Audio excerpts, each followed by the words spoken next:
আসসালামু আলাইকুম ভিউয়ার্স, আপনারা সবাই কেমন আছেন? আলহামদুলিল্লাহ, আল্লাহর রহমতে আমি ভালো আছি। আশা করছি আপনারাও সবাই আল্লাহর রহমতে ভালো আছেন। তো আমার হাতে দেখতে পেলেন একটা মোরগ আর মুরগি। যাই হোক, দুইটা হচ্ছে বাড়ি থেকে আমার বাচ্চারা শখ করে এনেছিল। তো অনেক আদর করে তাদেরকে হচ্ছে লালন পালন করা শুরু করে দিয়েছিল আমার মেয়েরা। আমার ছোটো মেয়ে তো অনেক সময় এদেরকে ধরে নিয়ে এসে ফ্যানের বাতাসে রাখতো, আবার অনেক সময় মোবাইল দেখাতো। তো ওরা খুব সুন্দর আমার হাতে থাকতো, হাতে থেকেই খাবার খেত। তো দুঃখের বিষয়, যখন খুব গরম পড়ে তখন ওরা খাওয়া দাওয়া বন্ধ করে দেয়।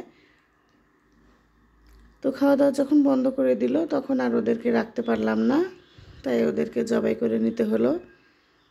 তো এই ভিডিওটা আরও প্রায় মাসখানেক আগের কথা, তখন তুলে রেখেছিলাম।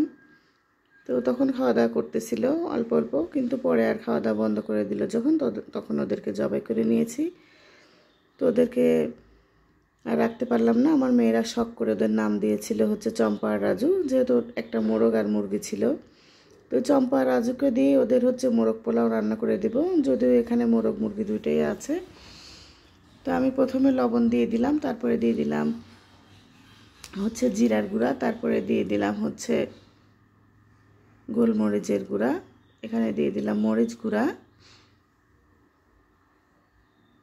আমি এখানে ছোট দুইটা মোরগ মুরগি নিয়েছি, আপনারা হচ্ছে বড় মোরগ মুরগি নিয়ে হচ্ছে রোস্টের সাইজে কেটে নেবেন। আর আমি এটা রান্না করব বলে ছোট করে কেটেছিলাম। তো আদা বাটা, পেঁয়াজ রসুন বাটা দিয়ে একটু ভালোভাবে মেখে নেব। আপনারা হচ্ছে বড় মুরগি নিয়ে, মোরগ অথবা মুরগি নিয়ে রোস্টের সাইজে কেটে নেবেন। আর আমি যেরকম করে যে রান্না করছি এইরকম করে রান্না করে নেবেন। শুধু মুরগিটা বড় নিতে হবে। আমার হচ্ছে মোরগ মুরগি, যেহেতু আমার মেয়েদের পালা মোরগ মুরগি চম্পা আর রাজু, এ কারণে ওদের হচ্ছে আমি ছোট করে আগেই কেটে ফেলেছিলাম। তো মেখে রেখে আমি হচ্ছে চুলাতে একটা কড়াই বসিয়ে দিলাম, তার ভিতরে দিয়ে দিলাম হচ্ছে গরম মশলা, তারপরে দিয়ে দিলাম পেঁয়াজ হচ্ছে ভালোভাবে বেরেস্তার মতো করে ভেজে নিতে হবে। তো 3 থেকে 4 মিনিট ভাজার পরে পেঁয়াজটা হচ্ছে বেরেস্তার মতো হয়ে যাবে, তখন সামান্য একটু তুলে নিয়ে তার ভিতরে দিয়ে দিব সেই চম্পা আর রাজুকে। তো চম্পা আর রাজুকে আমি হচ্ছে বেরেস্তার ভিতরে দিয়ে দিলাম। এখন একটু কষিয়ে নেব, তারপরে সামান্য একটু পানি দিয়ে সেদ্ধ করে নেব। আজকে যেসব ভাই বোনেরা প্রথম আমার চ্যানেলটি ভিজিট করছেন তাদের কাছে আমার রিকোয়েস্ট, প্লিজ আপনারা আমার চ্যানেলটি সাবস্ক্রাইব করবেন, লাইক কমেন্ট শেয়ার করে দিবেন। তো আমি একটু রোস্টের মশলা দিয়ে দিলাম। যেহেতু মোরগ পোলাও রান্না করতে গেলে রোস্টের মতো করেই প্রথমে আগে মাংসটা রান্না করে নিতে হয়।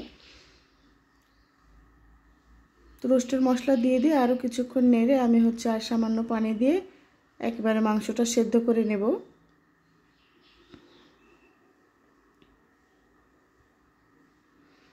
আর যেসব ভাই বোনেরা ইতিমধ্যে আমার চ্যানেলটি সাবস্ক্রাইব করেছেন তাদেরকে অসংখ্য ধন্যবাদ, এবং তাদেরকে আমার মন থেকে অনেক দোয়া এবং ভালোবাসা।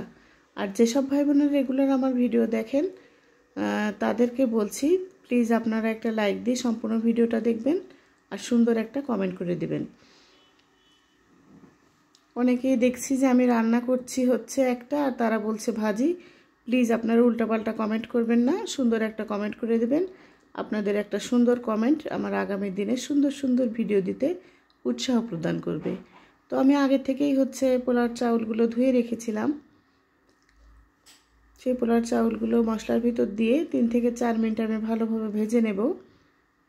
ভালোভাবে ভেজে নেওয়ার কারণে চাউলটা মুচমুচে হয়ে যাবে। তখন আমি একেবারে ফুটন্ত গরম পানি, যে পরিমাণ চাউল নিয়েছিলাম তার ডাবল ফুটন্ত পানি দিয়ে দিতে হবে।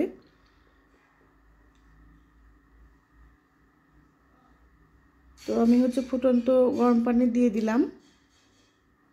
তারপরে আর রান্না করতে বেশি সময় লাগবে না। যদিও মনটা ভীষণ খারাপ ছিল, চম্পা রাজুকে এভাবে রান্না করতে হবে ভাবতেও পারিনি।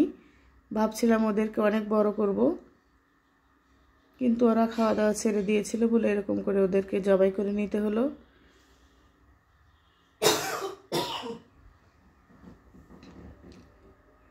তারপরে কয়েকটা কাঁচামরিচ দিয়ে দিলাম, তারপরে চম্পা রাজুকেও দিয়ে দিলাম,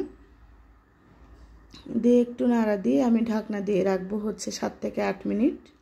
তাহলে একবারে আমার হচ্ছে মোরগ পোলাওটা রেডি হয়ে যাবে। যদিও ছোট ছোট টুকরা করে কেটেছি বলে আমার মেয়েরা বলছে গরিবের মোরগ পোলাও। যাই হোক, আপনারা বরং মোরগ অথবা মুরগি দিয়ে রান্না করবেন সেম প্রসেসে, তাহলে অনেক সুন্দর হবে। আমার পোলাওটাও কিন্তু অনেক সুন্দর হয়েছিল আলহামদুলিল্লাহ। তো সাথে থাকার জন্য আপনাদের অনেক অনেক ধন্যবাদ। আজ এই পর্যন্তই। আসসালামু আলাইকুম।